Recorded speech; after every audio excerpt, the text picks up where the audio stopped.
मित्रांनो, सगळ्यांना माहीत झालं असेल आपले जे लक्ष्मणभाई आहे त्यांचं हॉटेल आहे हॉटेल तिरंगा. तिथं पाणी आलं वगैरे वगैरे, हॉटेल अर्ध पाण्यात बुडालं. त्यांच्या डोळ्यासमोर त्यांच्या हॉटेलमधलं बरंचसं सामान वाहून गेलं.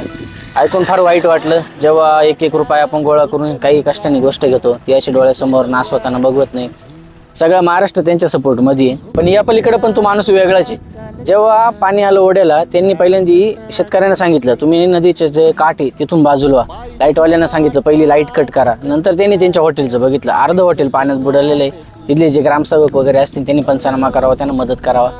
पण तो माणूस म्हणजे एक नंबरचा वाघच आहे. धाराशिव जिल्ह्यात भांडगाव सारख्या गावामध्ये त्यांनी शहरातलं गिराईक तिथं बोलावले, स्वतःचं साम्राज्य तयार केलं, एवढं ट्रेंडिंगला हॉटेल आणलंय. आणि मला पर्सनली असं वाटतं तो माणूस असा आहे ना, एवढा जिद्दी माणूस आहे ना तो. त्याच्याकडे महिन्याआड जरी पूर आला ना, जे झालं ते वाईट झाले, पण तो माणूस असा आहे त्याच्याकडे महिन्याआड जरी पूर आला ना तरी तो त्याला ओव्हरटेक करू शकतो. एवढा जिद्दी माणूस आहे तो. तर लक्ष्मणभाई, आम्ही सगळे तुमच्या सोबत आहोत. आणि एवढंच म्हणायचं आहे, तुम्ही ट्रेंडिंगला होता, आहे आणि राहणार. # नात करते का यायलाच लागतं.